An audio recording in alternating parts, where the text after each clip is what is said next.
naguugatan ng kanyang galit ay kalimitang mababatid sa pangungusap na kanyang inuulit-ulit. Bakit ka nakikipaglaro sa kanya? Marami namang mga ibang bata riyan. Malapit na siyang ikasal. Gayunman, lihim pa rin akong pumupunta sa bahay ni Inem. Madalas ay nabibigla ako kapag mayroon sa aking nagbabawal. Subalit, nananatili sa aking ubod ang pagnanasang sumuway. May hatid na galak sa akin ang paglabag. Kaming mga bata ay lagi na lamang pinagbabawalan at pinaghihigpitan, na para bang nilikha ang lahat ng bagay sa mundo upang parusahan kami at pigilan kaming gawin ang lahat ng aming naisin. Pakiramdam ko tuloy, ang mundo ay ginawa lang para sa matatanda. Di nagtagal ay dumating na ang araw ng kasal. Isang araw bago ang kasal ay nakagayak si Inem ng isang napakagandang damit. Ipinadala sa akin ni nanay ang 5 kilo ng bigas at isang 25 bilang ambag namin sa kasiyahan. Pagsapit ng hapon, pinalibutan ng mga bata si Inem at pinagmasdan ang kanyang suot. Isa ako sa mga nakiisyoso. Maingat na kinulot at inayusan ang buhok na nakalugay sa noo ni Inem, maging ang buhok sa harapan ng magkabila niyang tainga. Nilapatan naman ng kosmetiko ang kanyang mga pilik mata. Ang nakapusod na buhok sa likuran ng kanyang ulo, kung tawagay sundok mentul. Yari sa satin ang kanyang damit. Ang palda naman ay gawa sa isang tunay na solo batik. Inarkila nila ang lahat ng mga ito, maging ang mga gintong singsing at pulseras ni Inem sa isang mangangalakal na inchik na naninirahan malapit sa liwasan. Nagagayakan ang bahay ni Inem ng mga dahon ng banyan at bubot na buko. Nakakrus sa dinding ang mga bandilang 3 ang kulay. Napalilibutan ang bawat watawat ng mga sanga ng palma. Ang mga haligi ay napapalamutian naman ng mga laso na 3 rin ang kulay. Dumating si nanay upang tumulong. Matagal na panahon na muli nang huli siyang tumulong sa isang kasal. Napakadalang niya iyong gawin, liban na lang kung para sa mga malalapit naming kapitbahay. Gayunman, wala pang isang oras ay umalis na rin siya. Naghandog naman ng iba't ibang pagkain ang mapapangasawa ni Inem, tulad ng bigas, lalaking kambing, isang supot ng asin, isang sako ng mga nabalatan ng buko at kalhating sako ng asukal. Katatapos lang ng anihan, kaya mura pa ang bigas. At kapag mura ang bigas, ay mura na rin ang lahat ng bilihin.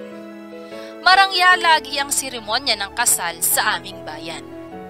Gayunman, walang naipakitang wayang ang pamilya ni Inem dahil nakapangako na ang lahat ng mga tagapagtanghal ng mga papit sa iba't ibang pamilya mula sa iba't ibang baryo.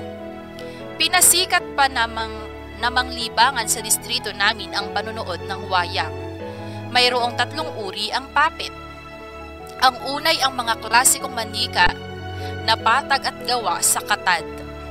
Nagkukwento ang mga manikang ito ng iba't ibang kabanata mula sa epikong Indian tulad ng Ramayana at Mahabharata. Ang ikalawa naman ay ang mga manikang patag din ngunit gawa sa kahoy. Nagsasalaysay naman ito ng mga kwento mula sa Arabia, Persia, India, China at sinaunang Java. Samantala, ang ikatlo ay ang mga manikang gawa sa kahoy na di gaanong sikat. Pagkaraan ng matinding pagtatalo ng pamilya ni Inem, dahil wala silang makuhang tagapagtanghal ng mga papit, nagpasya silang umupa na lang ng mga babaeng mananayaw. Sobrang relihiyoso ng pamilya ng nanay ni Inem, subalit hindi nagpatalo ang kaniyang tatay. Nagsayaw pa rin ang mga babae sa saliw ng tugtugin ng orkestra. Kadalasan, ang mga lalaki at bata lang ang nanunood ng ganitong pagtatanghal. mga bata na may alam sa pakikipagtalik. Pinili namang hindi manood ng mga binatilyot dalagita. Nahihiya sila. Hindi naman gusto ng kababaihan ang buong pagtatanghal. Sa distrito namin, ang tahuban ay lagi nang may kasamang paglaklak ng matatapang na alak, tuba, beer, whiskey, brandy at gin upang pasiglahin pang lalo ang libog ng kalalakihan. Ang pagsayaw at pakikipagtalamitam ay nagtatanggal ng 2 araw at gabi.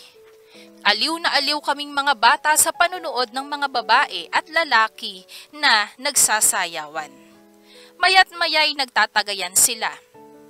Panay ang kanilang inom habang nagsasayaw at nagsasaya. Pagkatapos ay bigla na lang silang mawawala ng ilang saglit. Pinagbawalan ako ni nanay na manood, pero nanood pa rin ako. Bakit mo pinapanood ang masamang nilalang na yan? Tanong, tingnan mo ang relihiyoso ninyong guro. Bayaw siya ng tatay ni Inem. Hindi siya nanonood ng pagtatanghal. Alam mo yan. Ang bahay ng nasabing guro ay nasa gawing kanan ng bahay ni Inem at nasa likuran ng bahay namin. Nasiyahan si nanay sa pagtanggi ng guro na dumalo sa kasiyahan. Isa talaga siyang banal. Masamang tao ang tingin ng marami sa tatay ni Inem, pero may mangilan-ngilan pa rin namang naniniwala na may kabutihan siyang taglay. Lalong sumigid ang galit ni nanay sa isang bagay na hindi ko pa noon maintindihan. Ang kawalan nila ng paggalang sa kababaihan. Mapait niya ngang sabi. Dumating ang sandaling paglalapitin na ang 2 ikakasal. Pinatayo si Inem sa kinauupuan niyang banig at dinala sa naghihintay niyang asawa. Tumingkayat ang paslit na si Inem at yumukod sa kanyang magiging asawa. Gamit ang tubig na may katas ng mga rosas. Hinugasan niya ang mga paa ng lalaki mula sa banga na gawa sa dalanang. Pagkadakay, pinagdikit muli ang 2 at pinaupo sa banig. Paulit-ulit na asal ng mga bisita. Ang isa'y naging 2, ang isa'y naging 2, ang isa'y naging 2. Kinilig ang mga babae na para bang sila ang ikinakasal. Gayunpaman, napansin ko na umiiyak si Inem.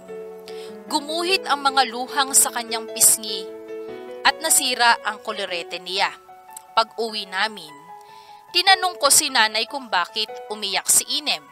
Sabi ni nanay, kapag umiyak ang isang babaeng ikinakasal ay naaalala niya ang kanyang mga ninuno. Maging ang mga espiritu ng mga namayapa niyang kamag-anak ay nakikisalo rin sa pagdiriwang. Nasisiyahan sila sa tuwing ang mga sumusunod sa kanila ay masayang ikinakasal. Hindi na ako nag-usisa patungkol doon.